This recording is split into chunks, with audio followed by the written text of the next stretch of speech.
श्री कृष्णाय नमः। श्री गोपी जन वल्लभाय नमः। वार्ता 30। अब श्री आचार्य जी महाप्रभु के सेवक पुरुषोत्तम जोशी सांचौरा गुजरात की वासी तिनकी वार्ता को भाव कहते हैं। भाव प्रकाश। सो पुरुषोत्तम जोशी लीला में विशाखा जी की सखी हैं। गुणचूड़ा इनको नाम है और पुरुषोत्तम जोशी की स्त्री गुणचूड़ा की सखी हैं। सो दुर्वासा इनको नाम है। सो दो गुजरात में न्यारे न्यारे सांचौरा के घर जन्मे। सो पुरुषोत्तम जोशी को विवाह भयो। बरस 17 के पुरुषोत्तम जोशी भई। तब एक समय श्री आचार्य जी गुजरात पधारे। सो पुरुषोत्तम जोशी मध्याह्न समय एक तालाब पर संध्या करत हते। तब श्री आचार्य जी तालाब पर पधार के संध्या वंदन करन लागे। सो पुरुषोत्तम जोशी की ओर कृपा करके देवी जान के देखे। तब पुरुषोत्तम जोशी श्री आचार्य जी पास आई नमस्कार कर पूछियो, महाराज ये कर्म मार्ग बढ़ो कि ज्ञान मार्ग बढ़ो। तब श्री आचार्य जी कहे, जाके मन में दृढ़ जो मार्ग आवे जामे जाको विश्वास होए बाके भाई वह तो मार्ग बड़ो है और बड़ो तो भक्ति मार्ग है जामे जीव कृतार्थ होई। और ज्ञान मार्ग कर्म मार्ग तो कृतार्थ कठिनता सो होई। सो काहू सो निर्वाह होए नाही काहे ते कष्ट साध्य है। सो या काल में शरीर को कष्ट करियो न जाई। जो कोहू शरीर को कष्ट सहे तो मन ठिकाने न रहे। ताते भक्ति मार्गी जीव कृतार्थ हुई और आश्रय नाही। तब पुरुषोत्तम जोशी ने कही, जो महाराज भक्ति को स्वरूप कहा कृपा करके कहिए। तब श्री आचार्य जी कहे, भक्ति को स्वरूप वर्णन करिए तो पार आवे नाही, परंतु कछुक तो को कहत हों। तब भक्त वर्धिनी ग्रंथ कर 11 श्लोक पुरुषोत्तम जोशी को सुनाई।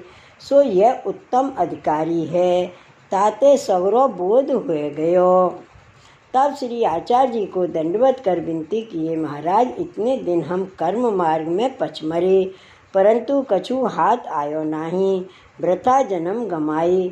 अब आप हमको शरण लीजिए, आज्ञा करो सो हम करें। तब श्री आचार्य जी दृढ़ प्रीति देख के नाम सुनाए, ब्रह्म संबंध कराए और माथे पर चरण धरे, हृदय पर चरण धरे और कहे, जो तो को भक्ति मार्ग स्फुरेगो। दृढ़ एकांगी भक्ति को तू अधिकारी है। तब पुरुषोत्तम जोशी ने विनती करी, जो महाराज मेरे घर पधारो, स्त्री को अंगीकार करो। तब श्री आचार्य जी पुरुषोत्तम जोशी के घर पधार स्त्री को नाम निवेदन कराई। पाछे आज्ञा दिए, जो तुम भगवत सेवा करो। तुम पुरुषोत्तम जोशी ने कही, तुम महाराज मेरे घर में श्री ठाकुर जी हैं, सो मर्यादा की रीत पूजा करत हतु। अब आप जैसे आज्ञा करो तैसे सेवा करूं। तब श्री आचार्य जी लाल जी को पंचामृत स्नान कराए, पाठ बैठाए, पुरुषोत्तम जोशी के माथे पधराए। माँ बाप तो पहले ही देह छोड़ी हती, सो दो जने प्रीत सो सेवा करन लागे। पाछे श्री आचार्य जी श्री द्वारका पधारे। सो पुरुषोत्तम जोशी ने बहुत दिन सेवा करी। भगवत भाव में मगन रहते, अव्याव्रत होए रहे, काहू के आगे अपने हृदय को भाव प्रकट न करते। वार्ता प्रसंग 1। एक समय पुरुषोत्तम जोशी के मन में यह आई, जो श्री गोकुल जाई श्री गोसाई जी को दर्शन करिए। सो लोगन के आगे जात में कहे, हम काशी हुए हमें। सो बनारस को नाम ले स्त्री संग एक घोड़ा पर श्री ठाकुर जी को पधराए के ले चली। सो कछुक दिन में उज्जैन आई। तब उज्जैन में पूछे, पद्मा रावल के बेटा कहाँ रहते हैं? श्री गोसाई जी के सेवक हैं, इनसो मिलिए। तब लोगन ने कही, पद्मा रावल के 4 बेटा हैं, तामे 3 बेटा भेले रहते हैं और 1 कृष्ण भट्ट न्यारे रहते हैं। तब पुरुषोत्तम जोशी विचार किए, पहले तीनों बेटा के घर चलिए। सो तीनों बेटा पास आए। तब तीनों बेटा मिलके कछुक अन्न दियो। तब पुरुषोत्तम जोशी विचार किए, जो पद्मा रावल के बेटा ऐसे क्यों बूझिए, ये तो कोरे ब्राह्मण जान पड़े, जिनमें प्रीत को एक हु लक्षण नहीं, परंतु अन्न फेर दीजिए तो कहेंगे थोरो जान के फेरिए, ताते इनसे बोलना नहीं। पाचे यह बात कृष्ण भट्ट ने सुनी, जो पुरुषोत्तम जोशी आए हैं। तब कृष्ण भट्ट पुरुषोत्तम जोशी को प्रीत से अपने घर ले गए।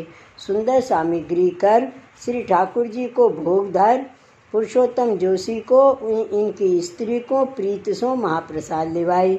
दिन 4-5 विनती कर घर में राखी।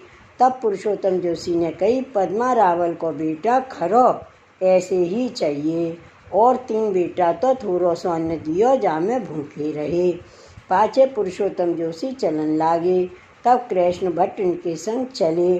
सो मंजिल पर जाए उतरे। सो जब जाने जो कृष्ण भट्ट सोए, तब स्त्री सो कहे कृष्ण भट्ट सोए, तब स्त्री कहे हाँ सोए। तब भगवत वार्ता लीला के भाव स्त्री सो कहे, कृष्ण भट्ट के आगे ना कहे, जाने जो जोगता ना होई तो कैसे कहिए। ऐसे 2-4 दिन बीते। तब कृष्ण भट्ट ने मन में जाने, जो ये मुँह सो भगवत वार्ता छिपाए के करत हैं, मुँह सो नहीं करत, तो मैं इनसो भगवत वार्ता कहाँ हूँ। पाछे प्रातः काल जब मंजिल चले, तब कृष्ण भट्ट ने पुरुषोत्तम जोशी की बहू को सो कहो, जो एक और तुम थामियो हो भगवत वार्ता चलावत हो। तब पुरुषोत्तम जोशी की बहू घोड़ा के पास आए। कृष्ण भट्ट सो कहो, जो भलो। पाछे एक और कृष्ण भट्ट पकड़ के ऐसी भगवत वार्ता करी, जो पुरुषोत्तम जोशी को देह अनुसंधान रहो नहीं, रस में मगन हुए गई। तब घोड़ा परते उतरन लागी। तब 2 औरतें इनको थाम लिए। पाछे ऐसे कर जब मंजिल पे आए पहुँचे, तब घोड़ा ऊपरते उतारन लागे। तब पुरुषोत्तम जोशी ने कही, अब ही मुँह को घोड़ा ऊपरते क्यों उतारत हो, अब ही तो बैठियो हूँ। तब स्त्री ने कही, जो मंजिल आई सवेरे सो चलत पिछलो पहर भयो है। तब पुरुषोत्तम जोशी सावधान होई उतरे, परंतु भगवत वार्ता को आवेश उतरो नहीं। पाछे कृष्ण भट्ट सो वार्ता करन लागे। रात्रि दिन भगवत लीला रस में मगन रहे। ऐसे नित्य करत श्री गोकुल आए। तब श्री गोसाई जी को दंडोत कर पुरुषोत्तम जोशी ने कही, महाराज कृष्ण भट्ट पर ऐसी कृपा कहाँ ते भई। तब श्री गोसाई जी श्रीमुख सो कहे, जो कृष्ण भट्ट को चाचा हरिवंश जी को संग है, ताते ऐसी कृपा है। तब पुरुषोत्तम जोशी को संदेह निवृत्त भयो। तब ते मन खोल के भगवत वार्ता करन लागे। पाछे कछुक दिन श्री गोकुल रह के श्री गोसाई जी सो विदा होए। कृष्ण भट्ट के संग पुरुषोत्तम जोशी स्त्री सहित चले। सो भगवत वार्ता करत कछुक दिन में उज्जैन आए। सो कृष्ण भट्ट ने प्रीत सो 4 दिन घर में राखे। भगवत वार्ता कर बहुत प्रसन्न भये। पाछे पुरुषोत्तम जोशी कृष्ण भट्ट सो विदा होए गुजरात अपने घर आए। भगवत सेवा करते और भगवत वार्ता करते, लौकिक जानते नहीं, ऐसे भगवदीय पुरुषोत्तम जोशी स्त्री सहित है। इनकी वार्ता कहाँ ताईं कहिए। भाव प्रकाश। इनकी वार्ता में यह सिद्धांत भयो, जो पात्र बिना भगवत वार्ता करनी नहीं। श्री वल्लभाधीश की जय। श्री गोकुल नाथ की जय। जय जय श्री गोकुलेश। जय जय श्री गोकुलेश।